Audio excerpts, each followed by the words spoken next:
Hello, and welcome to this week's episode of A Mic on the Podium with me, Michael Seal. Today, I conduct a conversation with a Spanish conductor who spent most of his musical life being the concertmaster in orchestras across the UK and Europe. But in 2019, he became the chief conductor of the Dallas Symfonietta in Sweden, and in 2020, he went from being the concertmaster of the Musikkollegium Winterthur in Switzerland to being its chief conductor. It's a great pleasure to welcome Roberto González-Monjas. Roberto, it is lovely to meet you, to speak to you, and to see you. How are you? I'm doing very well. Thank you so much for having me. It's an absolute pleasure. As one, I'm an ex-violinist now, conductor. I don't know whether you're an ex-violinist or not yet, but we'll find out fairly soon. Fairly soon. As I said, violinist. Was that your first instrument? And do you come from a musical family? Your parents musical at all? Or was it, like me, a bolt out of the blue? Absolutely out of the blue, not a musical family at all, although very music friendly, but nobody really played an instrument or had any kind of musical past. And violin was the love of my life at the beginning. I sort of saw a video of Anne-Sophie Mutter playing Beethoven Violin Concerto, and I started insisting, and I said, violin. My parents somehow tried to put it off as much as they could. And at some point, I kept insisting. So it went really beyond the usual span of attention of a child. Yes. And I got started with 3 years old, and that was it, just violin. That I found my voice in a way. Yeah.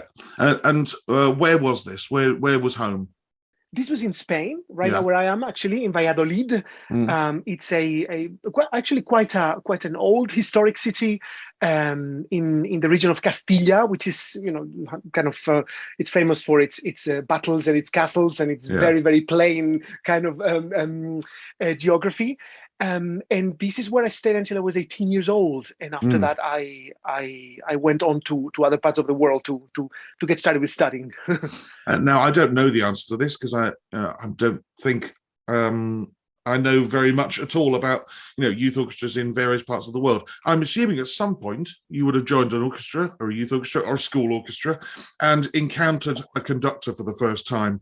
Do you remember anything about that, or were you just, like I was at the time, just obsessed with playing the violin? No, I remember the feeling of playing in an orchestra or with anybody else than just myself. Yes. Was always the thing I was looking forward to most. And I do remember the conductors at that time in the school shouting a lot. So I did not like that part. But somehow the fact of playing with others did make up for the slight violence. Yeah. And in a way, that already somehow, I think, defined the way that I wanted to work in the future. I was never really interested in just standing alone with my violin. But this community, this amazing thing of just getting together with others and somehow polyphony would appear. It even without really understanding it, I just knew that was what I liked. And I think it really changed me in a way. So you had no designs on being an international soloist? Yeah, I don't know. I mean, I was even trained as one when I went on to study in Salzburg and in London and so on. Yeah. But that was something that I just did not enjoy. I don't know about you when you played violin, but I just had the feeling that I was very vulnerable when I was by myself, but I was really strong when I was together with some of my peers and colleagues on a stage. It made sense to me. I don't know if it was the same for you.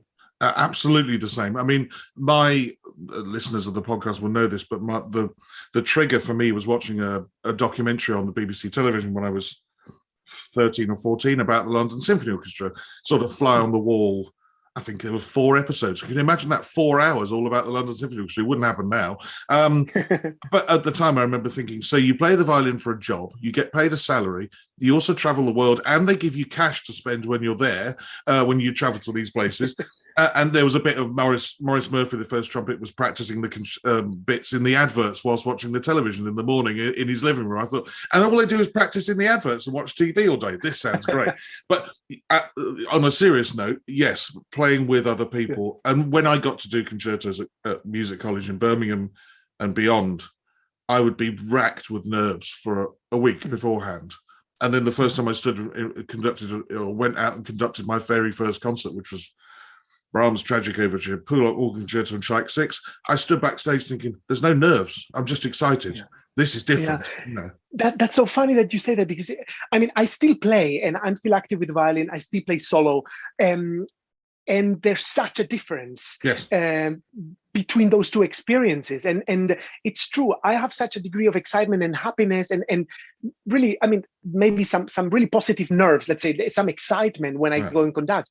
With the violin, it's such an agony, and it's always about this extraordinarily detailed practice, and this you're on your own in a way. When it comes to conducting, you just know there's a whole lot of people there who are about to share the experience with you, and it makes a huge difference psychologically, at least. It is what it is somehow.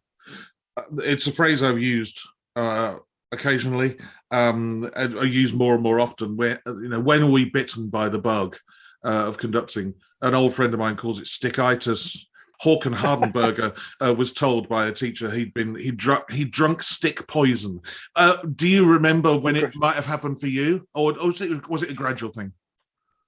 Well, I think I was always interested in the vertical thinking of music. You know, horizontal was never really exciting to me. So, for example, yesterday I'm here with my parents spending the Christmas time, and my dad was reminding me that when I was really small, we would go to these shops for music scores, and the real interest that I had was to buy full scores. Yes. And actually, I remember the first time I ever got €100, and at that time, many years ago, that was really a lot of money, from my family as a kind of a present, Christmas present.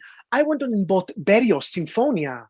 So that was the kind of, it's not necessarily what a teenager, a 13 or 14-year-old, I think at the time, would go and buy, but that was what interests me. So I think I always thought very much into the vertical side, which of course, lines up in a way with the way we think when we have to conduct. Yes. And I also remember conducting some sectional rehearsals, directing from the violin, some string orchestras already through my study time. And I think that was so clear to me that this was the direction. But in the same time, I didn't really dare to say this loud. So actually, I only started conducting professionally 4 years ago, yes. And I'm 33. So it really took me a long time. I was very shy. I just didn't think I had what it took. I don't know, how did you do this at the beginning? Well, I mean, I did a year at the Conservatory in Birmingham studying with Jonathan Delmar, a name any conductor would know because of his work for Bärenreiter and Urtext editions. And then I joined the CBSO age 21, 22, and I thought nothing more of it. I then, started dabbling with it again 7 years into my career when I was 29, almost exactly the same age. There you go. And, and then it sort of took hold. One of the reasons why I really wanted to speak to you was because there are so many similarities in the sort of time frame. You're at the age where I really caught the bug. I am going to go back before we talk more about conducting. I'm going to go back because there's, you go to music college, you go to Mozarteum University in Salzburg and the Guildhall School of Music in London. Learn with two of the most famous teachers, Igor Ozim and David Takeno. I mean, as violinists, they're massive names. But if you look at Wikipedia, ever trustful Wikipedia, you also see that conductors' names appear on there as well as maybe teachers and mentors. Of course. You go on to become concertmaster, and this is the where I'm heading here. 8 years at the Orchestra Music Collegium Winterthur, and then 6 years Orchestra dell'Accademia Nazionale di Santa Cecilia in Rome, and guest lead with Philharmonia, Berlin Radio Symphony Orchestra, Manchester Camerata, loads and loads and loads and loads and loads of people. When you look at your conducting life now, what did you learn from being a concertmaster? Often quoted as being the conductor's right-hand man or left-hand man or whatever. I mean, it's such an important role, isn't it, with an orchestra? Of course. I mean, I learned a great deal when it comes to my current life. I'm so thankful that I had the chance to really be a concertmaster for such a long time, and to meet so many conductors, to solve so many tricky situations, to be in concerts where everything falls apart and you need to somehow help, to play in those concerts where you think your life has changed just by the little gesture of a conductor. You know what I mean? This scope of experiences that such job, especially also being in such different orchestras. Music Collegium is a much more chamber orchestra feeling, whereas Rome is of course a huge symphony orchestra.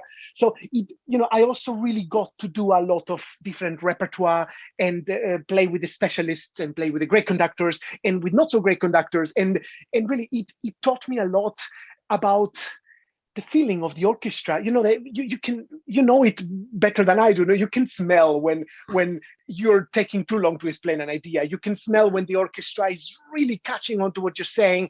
You can smell when it's time for a break, even if it doesn't really fit your schedule. And all this dealing with the orchestral life, with understanding, with also with the less fortunate parts of it, with players who are struggling, with tours which get too long, with recordings that get too frustrating. I saw great people dealing with these, and also people not achieving to deal with these. So this was really a huge school, and I think that the moment that I entered professional conducting, this was something that for me was a given, and for some people who might come right off school or have never been in an orchestra before, that might be a real challenge. So I'm extremely grateful that I learned all of that.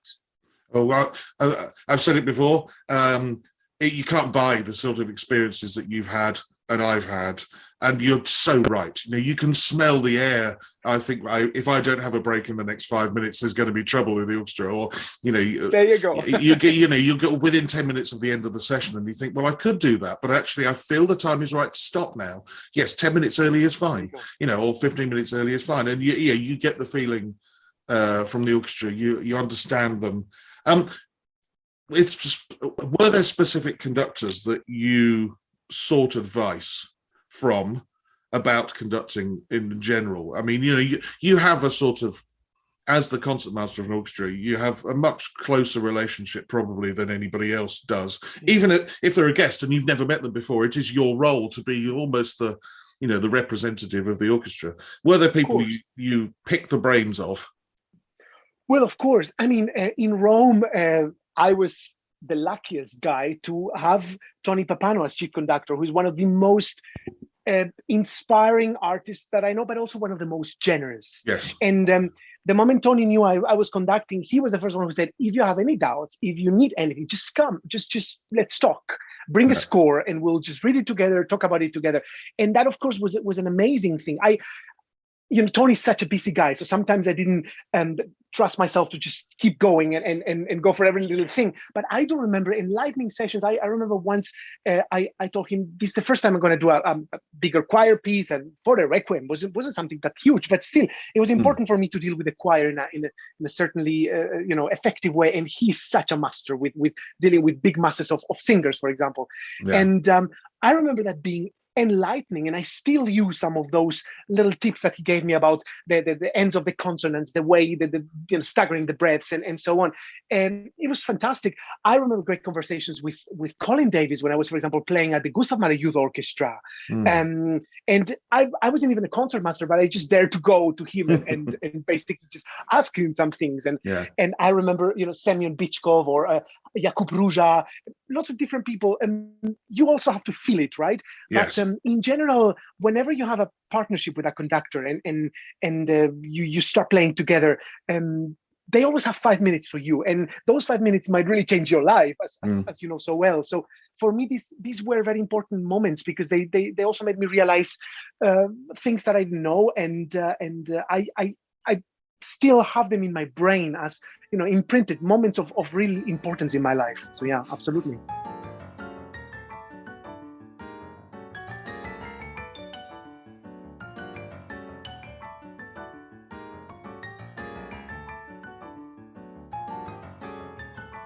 In that list of names that's on Wikipedia, there's at least one conducting teacher, Mark Stringer. Lessons. Did you have any lessons? I mean, I had some brief lessons with Jorma Panela and sought some advice from Sakari Oramo. And before that, I had lessons at Conservatoire for a year. But did you, whilst you're having a busy career as a concertmaster, go and take some lessons somewhere with somebody? Well, no, I never really studied conducting, and maybe you also share this. That's why maybe some people look at me with suspicion at the beginning of my career, which I totally understand. But and then I met Mark Stringer, and I have to say that was life changing. Mark is really something. And we had some sessions. He came, observed me conduct, and we worked a bit on things. Mostly talking more than conducting, mostly trying to understand what it means to really paint an idea with your hands and not just wobble your arms around and somehow and then stop and tell the musicians what you're meaning with it. And Mark is such a scanner for that, but he's also such an incredibly intelligent musician, resourceful, and his knowledge is really extraordinary. So actually I learned a lot from him. We formed a great friendship as well. And these sessions that we did, and I still go to him and ask him for advice, and he's so generous with me. They really were life-changing, I say. And they just, I think they came also at the right time to make me realize, hey, it's not enough that you were a concertmaster for a long time. It's not enough that you study your scores like a maniac. You need to start putting your hands at the service of your ideas, and you need to stop apologizing for what you cannot show and just find a way to do it. Yes. And this was really fantastic. I think Panula is probably also a bit the same, isn't he? Yeah, I mean, he basically the phrase I like to use is he stopped me conducting like a speared octopus, with the legs and arms going in all directions, and sort of got it much more down into a contained way. And I now know that if I need to be particularly clear, I go back to the things that Panula taught us, because I was there with a whole group of conductors. So it wasn't just the things he said to me, but I was watching him teach other people, and you learn so much that way. Absolutely. Yeah, I mean, it's interesting. The other thing that you pick up is if you're playing for somebody regularly like Papano and. Do you see things? I mean, it's wonderful to talk to another person who's actually doing what I did, 15 years ago. Do you find yourself beating sometimes? I think, oh, that's very Tony Papano, or that's very, somebody else you played for regularly. Because I would occasionally think, oh, that was a very good rattle gesture, Mike. Don't do that. Or that was a wonderful Oromo upbeat. Bravo, you've done that well. Do you ever feel that? I mean, yeah. Also, when I started conducting, and I was still being a concertmaster, and there would be people coming in and out, of course, and suddenly they do something which works so well, and obviously you want to try it out in your next concert. I remember we were doing pictures of an exhibition with Mikko Frank, and Mikko has these gestures which go upwards. This kind of very explosive, especially when there's a big chord. For example, this E flat major in the gates of Kiev. Yes. When the whole orchestra is just playing those tutti, and his hands just explode upwards, and it was such a liberation. I've played pictures 1,000 times, and it never felt so good as when he did it. So I remember right after the concert, I went to him and I said, "Can you just tell me how you do this? I want to try it." And he said, "Okay, I'll tell you and explain you, and I let you use it." That's somehow how he put it. But of course, I mean, there are some tricks of the trade, some things which are very efficient. But in the same time, Mikko Frank has very different arms than I do, and so does Tony Papano, so does Kirill Petrenko, so does Maris Jansson. So in a way, those things might work, might not work. I just think that one needs to extract what's important and find one's language, right? But of course, endless inspiration. I still, every time I go to a concert, I pick up something that I'm like, oh, this is amazing. I want to know how to do this every time. Go back to Mark Stringer, because a question's popped into my head.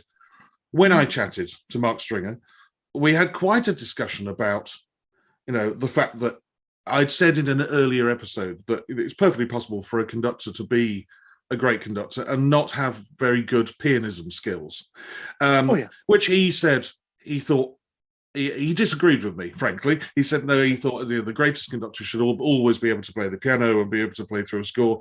Well, I can't. I wonder whether you have any pianism skills and whether you agree with me, because I actually said to him, look, just because I don't play the piano doesn't mean that I don't know what the harmonies are or what the architecture is. I can find that out myself.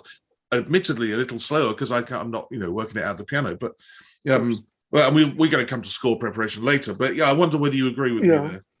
I do agree with you. I mean, I really have next to zero pianistic skills, and I get terrified if my pianist doesn't show up and I need to accompany my singers for some kind of whatever it is. I agree with you because I think we all need to find a way of envisioning a score, and especially listening to it. I spent all my life analyzing scores, in a dry environment without any kind of recordings or piano or anything. So by now, I think I have developed, for example, an inner ear that allows me to basically hear anything I put my mind to. So even with contemporary music, I don't feel that I need to go to the piano and start deciphering these chords. I decipher them in my head or in a paper. And my studio is full of charts. So right now I'm doing a Lutoslavski concerto for orchestra, and it's full of intervallic charts and all this modal music that he uses. But that doesn't mean that I need to go to the piano. No, of course I have to say. I do regret it when it comes to, for example, doing an opera and having all the singers with you. It would be so much nicer and easier to accompany them yourself. I've seen Tony Papano do this. And that's, for example, amazing because he's such a great musician. He already brings them into his own flow or interpretation. But in the same time, one cannot have everything. And I feel I am absolutely fine with the set of skills that I have when it comes to inner ear. So no, I don't agree. I don't think piano is important in order to be a conductor.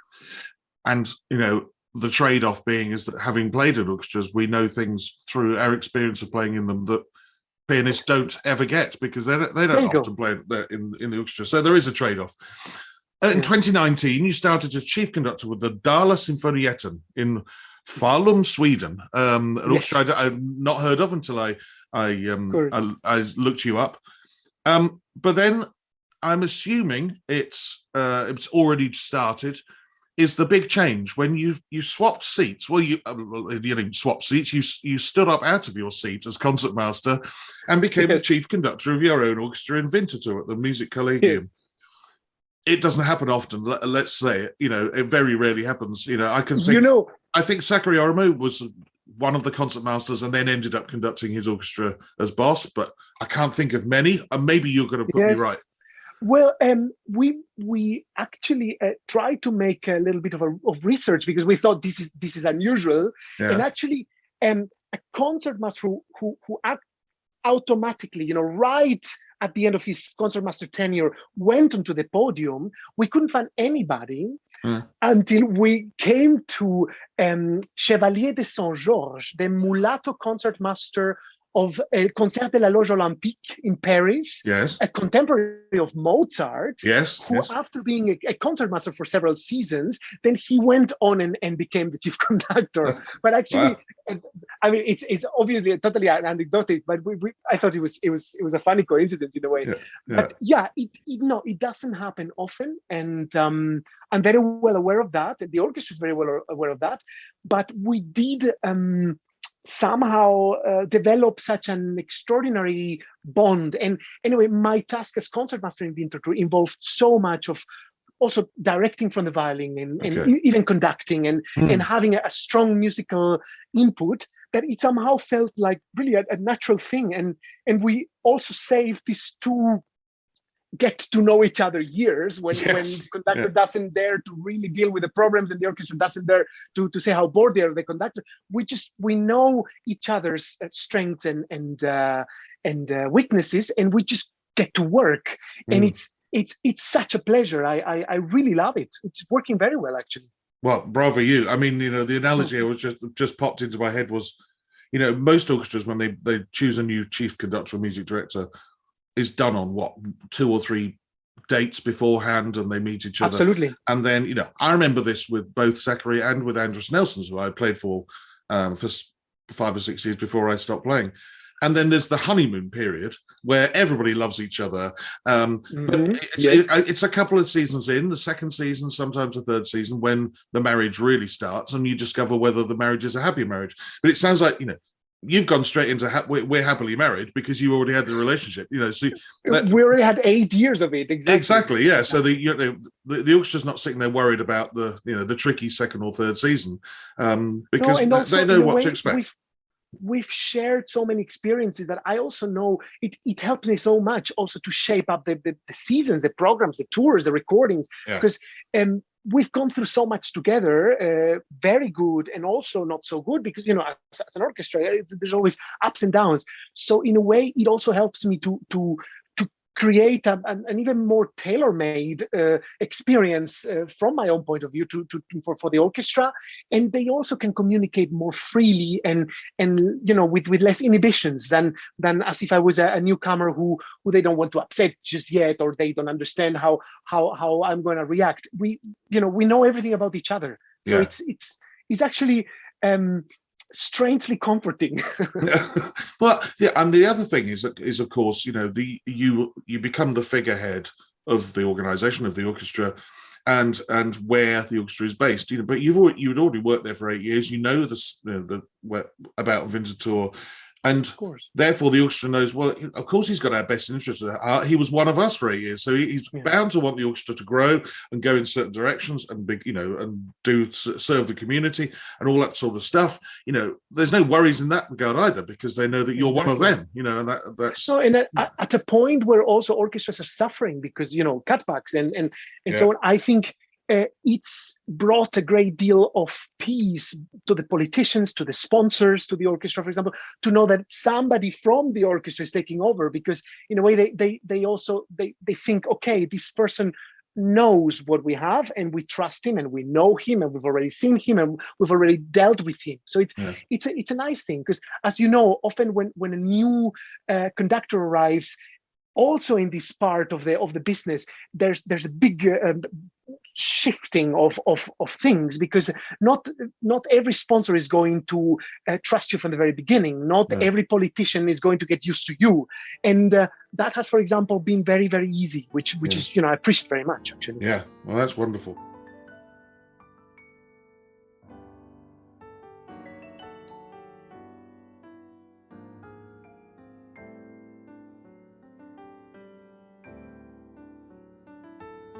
Something else that you're artistic director and co-founder of Iber Academy, which is a music education project for, I think I read, vulnerable people in part of the population in Medellin in Colombia, which is a long way away. How did that start?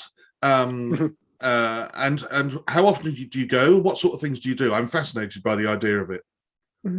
Well, it starts as most things with us, just coincidence and a little invitation.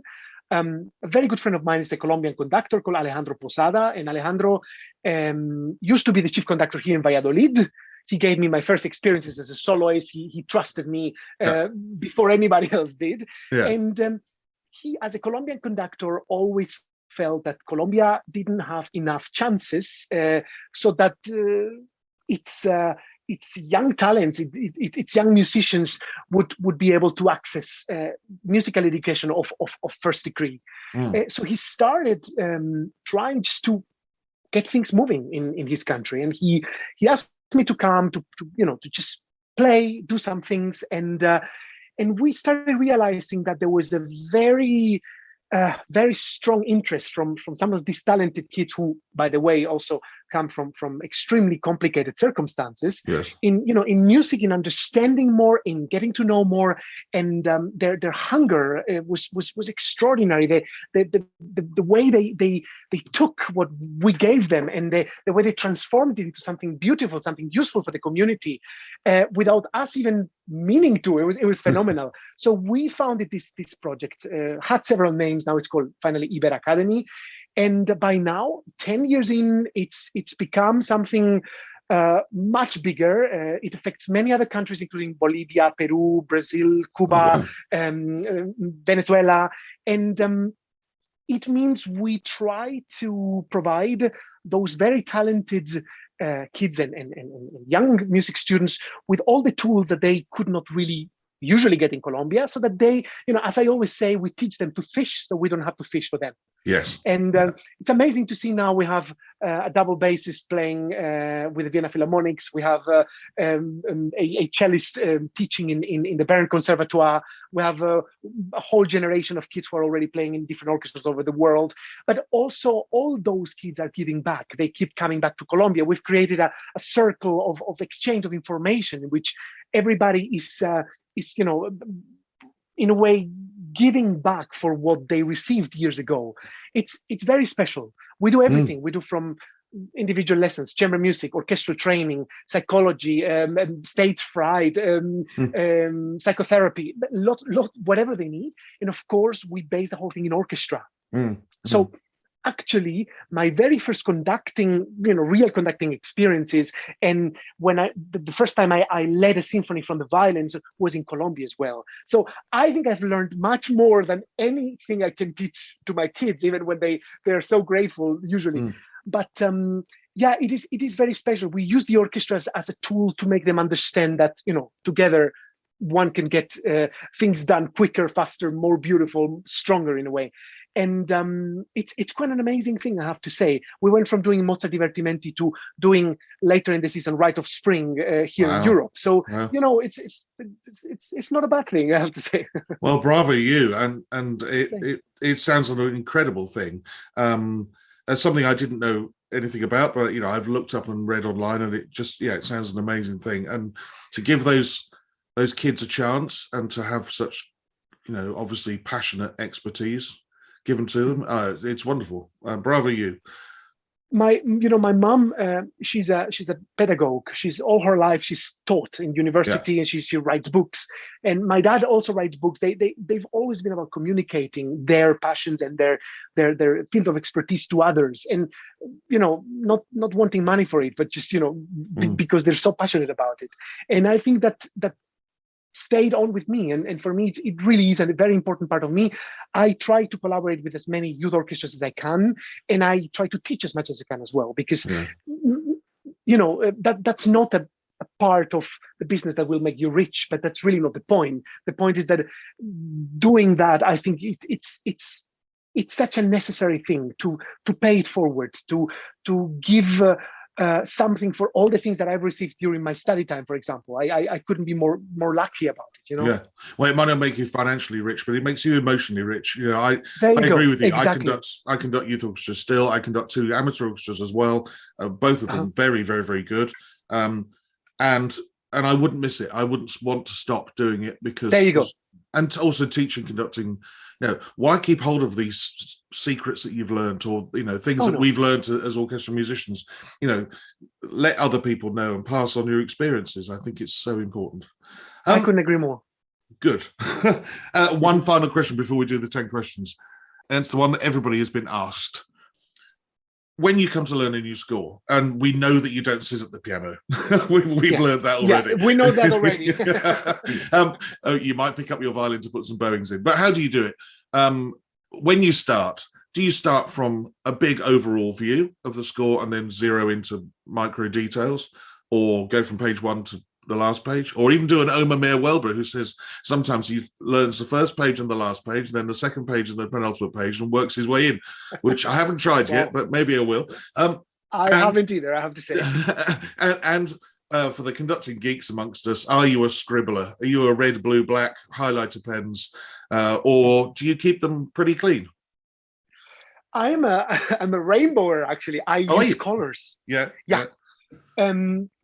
Color is very important. Actually, people somehow get very amused when they see my scores, because I like having this visual perspective, especially when it comes to musical material. For example, right before talking to you, I was dealing with the third movement of Lutosławski's Concerto for Orchestra, as I said before, and there's this passacaglia at the beginning, these 8 bars in the bass, and then the variations actually come on the 6th bar of each passacaglia. So at some point, it's such a, it's your mind can't take, at least my mind can't take seeing it like that without having more, easier or an easier way to see it.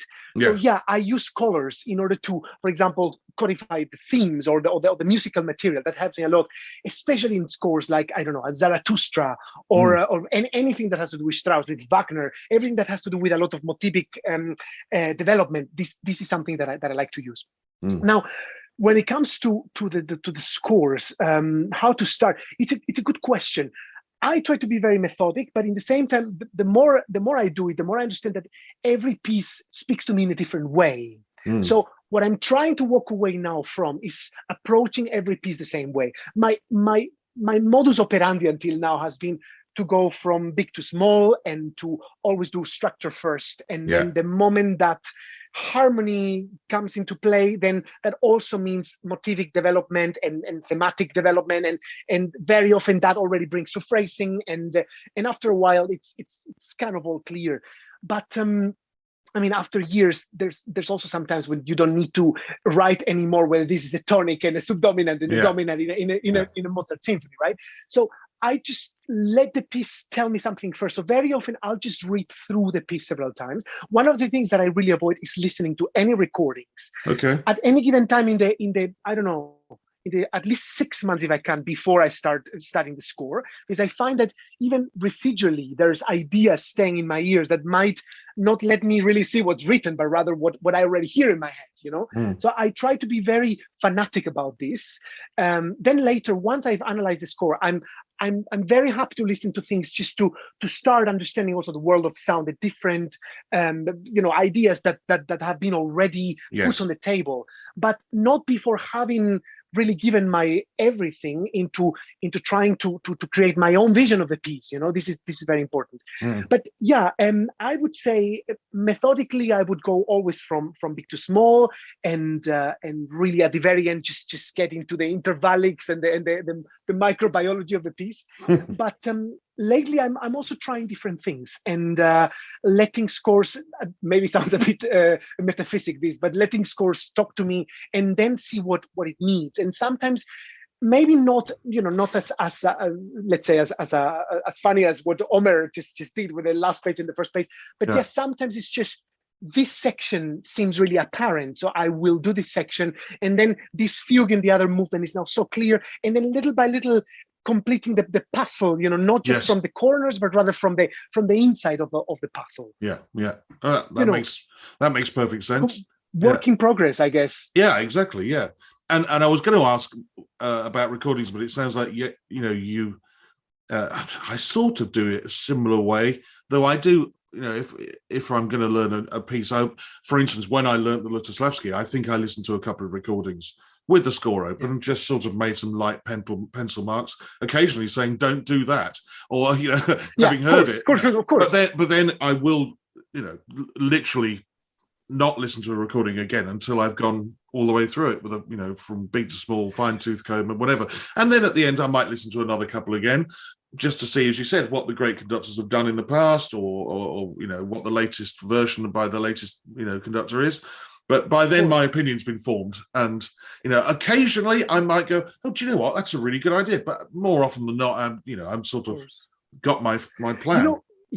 What I find difficult for me, at least, is having played so much of the repertoire. Yes. Yeah. And having played it for so many times in so many different ways, I already have this.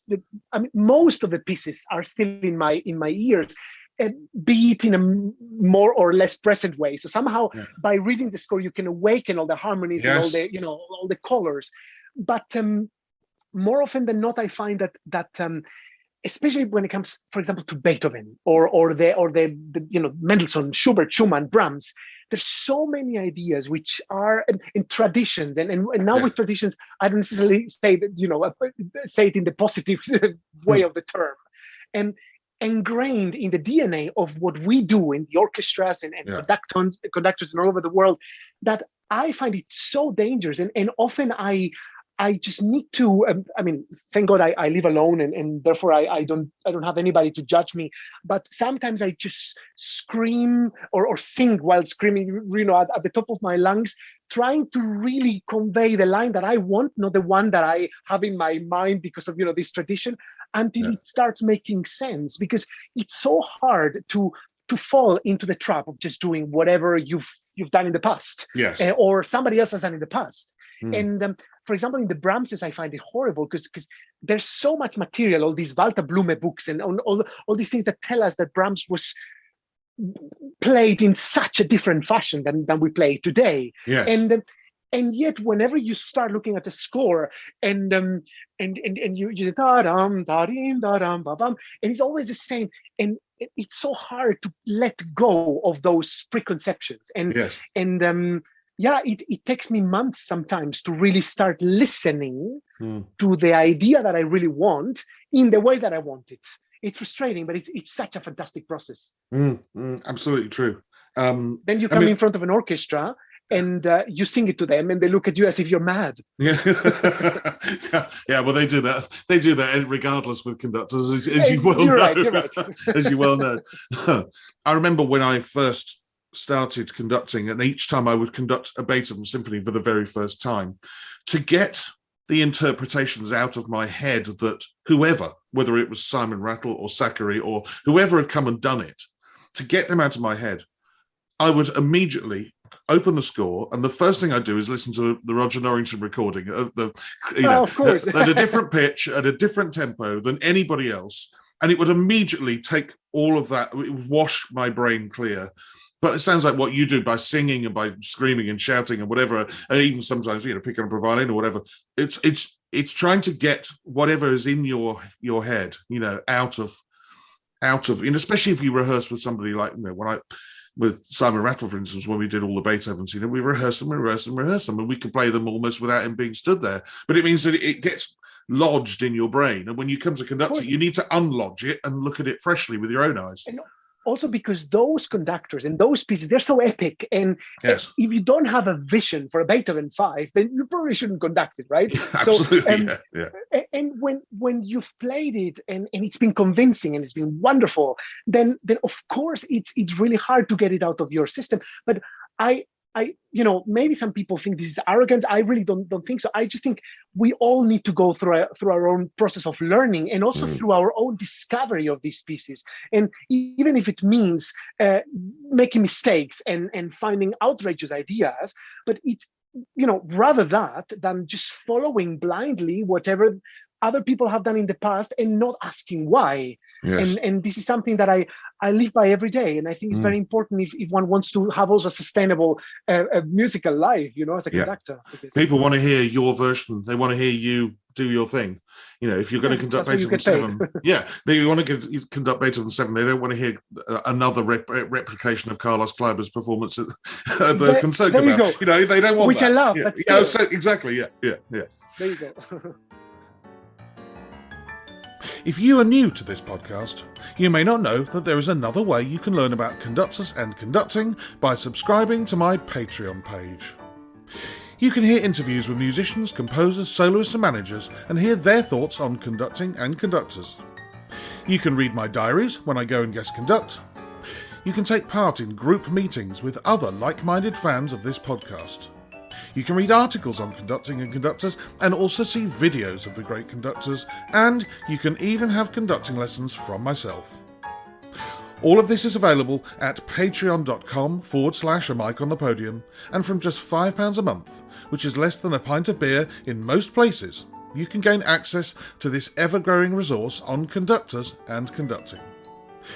Details and links to the page are in the show notes attached to this episode and every other episode. Now, the all-important 10 questions with my guest, Roberto González-Monjas. Roberto, it's 10 questions time, and I always start with, what sound or noise do you love, and what sound or noise do you hate?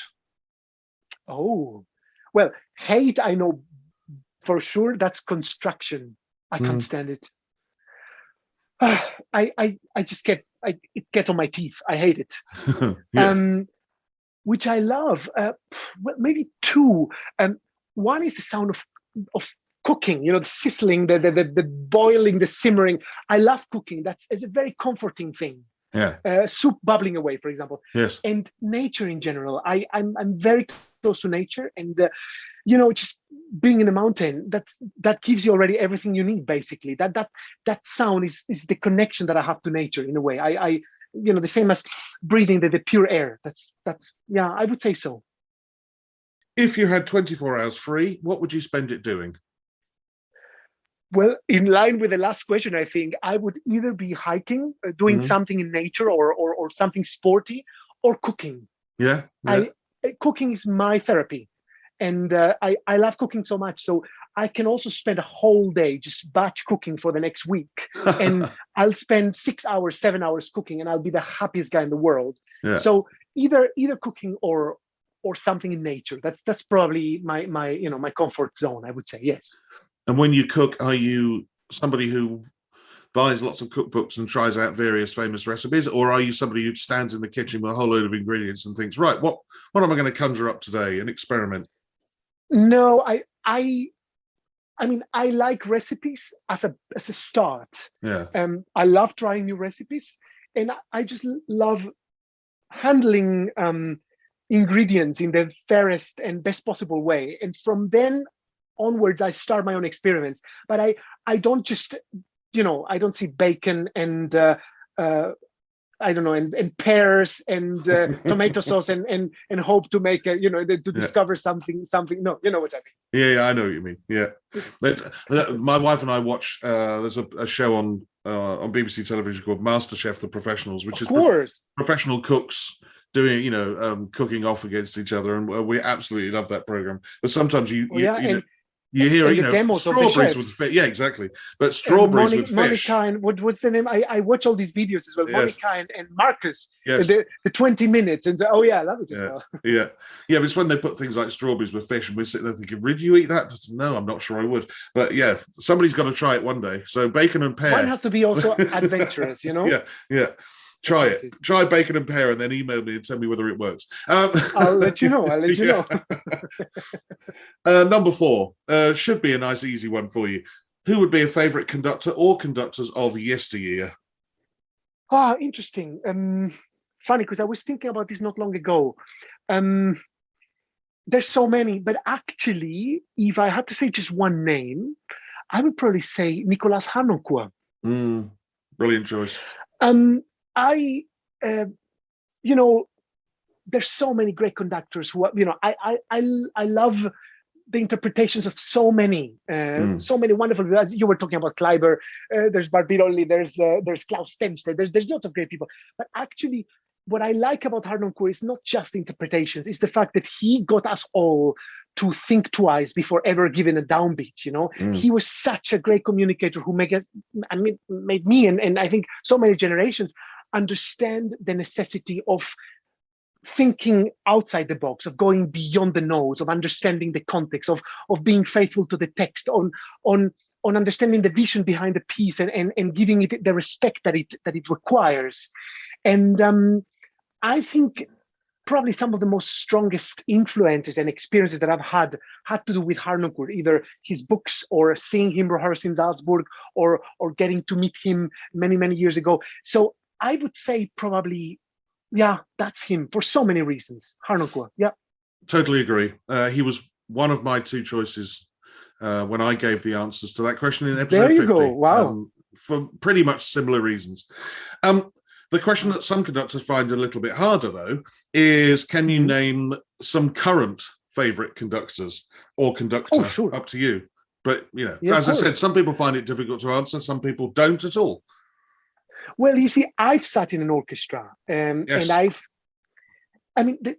have such admiration for so many conductors, because I think the sheer careers that they have, the sheer capacity they have to keep moving audiences and keep convincing orchestras to follow their fantastic vision. I mean, that's amazing. So I can't tell you just one. I mean, off the top of my head, I mean, I already named Papano, who I absolutely adore. And Daniele Gatti was a life-changing one for me. And his the way he conducts and he knows about music, I hardly ever seen somebody like that.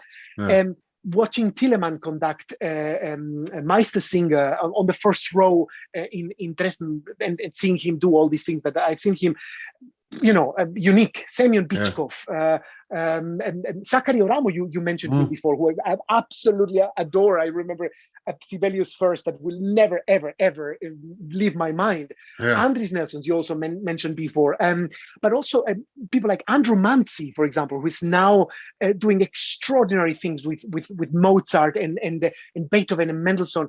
There's so many conductors who I love. Just to name a few, but I would say those, in the latest year, that maybe those kind of names have been the ones who have left the strongest mark in me, at least. What is the hardest work you've ever conducted? Well, two of them just come to mind. One is, I guess, an obvious choice, is Matthew Passion. Yes, yeah. The other one is a much less known work, which I just did now in November. It's called Die Weise von Liebe und Tod des Cornets Rilke, or the songs of love and death of Cornet Rilke, written by Frank Martin. It's a 1 hour monodram for mezzo and orchestra. Yeah. And the interesting thing about both pieces is that they're such journeys. And you have the evangelist in the Matthew Passion. You have this mezzo soprano who is somehow narrating the story of this soldier in the 18th century, and somehow this emotional journey full of ups and downs, full of pain, full of love, full of discovery, full of betrayal. They somehow feel and felt very similar in a way. And of course, they're totally different languages, but I think the moment I did Matthew Passion, I was really a newcomer when it comes to such big Baroque choral pieces. And when I did the Frank Martin, it was the first time that I got into this drier, more atonal world, Frank Martin. So I think both of them were a similar process. They were extremely exhausting. I became totally obsessed with both pieces for months. I couldn't think of anything else. I couldn't, really, I couldn't fathom anything else than those two pieces. They really became an important part of the DNA in a way. And I would say those two. Maybe it's a strange combination, but yeah, for me, probably those two. Yes. Well, I've never conducted the Matthew Passion, and I don't know the Frank Martin, and I will look it up. Please do. It's one of those pieces. It needs a bit of time, but it grows on you. And once it grows on you, I mean, the text of Rilke with the music of Martin is one of the most poetic and beautiful and sad things I've dealt with in years. It's very special. When traveling abroad to conduct, what item could you not leave home without? I think my running gear, actually. I had a very unhealthy life before the pandemic. And when I got stuck, like everybody else, and had 3 months of not doing anything, I decided to catch up with sport, which was something that I was really rubbish at. And it bothered me so much that I could be so disciplined about practice and study and travel and everything, but I could not get a sport routine. And this changed me. And, it changed me so much that in 3 months, I lost 20 kilos. Brilliant. Is a lot. Yeah. But it also gave me back this connection to nature and made me realize how much I need to stay fit, also for my mental state in a way. And now one of the things that I never forget is to take my running gear, because no matter where I am in the world, running, it saves me from stress, and it allows me just to vent and to let off steam, and also to discover new cities, which is really fantastic, because you manage to see cities differently. You get to see wonderful parks and rivers, and it's quite amazing. So that's definitely something I would not forget. Nothing at all with music. No, well, I don't run. I do walk though, and I agree with you. That it's a wonderful way of walking down by a river. And obviously, I'm passed by runners on every other minute when we're doing that. There you go. But yeah, during lockdown, I bought a rowing machine, which is on the floor next to me, and I'm afraid since lockdown stopped, I don't think I've been on it. So I ought to do something. Definitely ought to do something. What is the one thing you would change about being a conductor? Well, the first thing that springs to mind is early mornings. But actually, I think that's also up to us. Until I would say 2 years ago, I was just not clever enough to plan wisely. So I would have to do a lot of early mornings and lots of 4 a.m. start in order to catch a 6 a.m. flight, in order to be at 8:30 a.m. in another airport, in order to rehearse at 10 a.m. And that was just not clever. It was just something that I've really battled myself in order to just take less work, but just do it right. And that extra day and that extra morning free just helps. So it's not fantasy, it's real life, because I'm trying to change it myself. So for example, in the last season, I think I only had 2 early mornings in the whole season, which I'm talking 4 or 3 a.m. mornings. And this is something that I'm trying to change, at least, because I don't feel it helps. I don't feel well when I get to rehearsal. I don't feel I am in the right state of mind, and it just negatively impacts my performance or my ability to rehearse. And I've also seen conductors who would come straight from their plane into rehearsal, or from their helicopter into their rehearsal, and then leave right after rehearsal to go to another orchestra. And it almost never gave me the feeling that they were fully 100% with us. Yes. And I just don't want to replicate that. I think it's a very good answer. I mean, sometimes it's unavoidable, because as musicians, we absolutely love, I mean, in British musical parlance, it's called slotting, to slot in a gig in between 2 other gigs. Yes. It's absolutely wonderful. You think, I've just slotted that in there in the diary, but the only way you can slot it is to get that stupidly early flight or the overnight thing, or whatever it is. So occasionally we do it, but I try and avoid it at all costs. I remember at some point early into my new conducting career that I was flying, I think from London somewhere, and I was thinking to myself, I wish I wasn't doing this next project. And then this alarm inside my head just started ringing. I said, it cannot be that I'm already wishing I wouldn't be doing this concert just because I'm bothered by the condition that, the early flight, the being tired, the not feeling in the zone, and fully committed to what I'm about to do, And I just think that's dangerous. And that can also become philosophy of life, where people just jet set from one place to the other, but they don't really feel they're fully ready and to commit to the project they're about to do. So I'm just trying to be maybe too conservative, but I'd rather avoid a concert or not take that gig for now, at least, so that everything that I do somehow makes sense to me. It's quite important for now. Because you've still are, I would imagine, a functioning concertmaster and violinist, and you're a conductor, I wonder whether there's a third profession other than your own that you would have liked to have had a go at. Oh, yeah. And that's very clear to me, either a chef or an architect. Chef, for obvious reasons. I've already mentioned my passion for food, and architect, because I've always been fascinated at how people can envision spaces in which we get to live, we get to feel good, we get to feel comfortable, we get to experience new things, concert halls, restaurants, schools, these creating spaces which make us better and which make us human.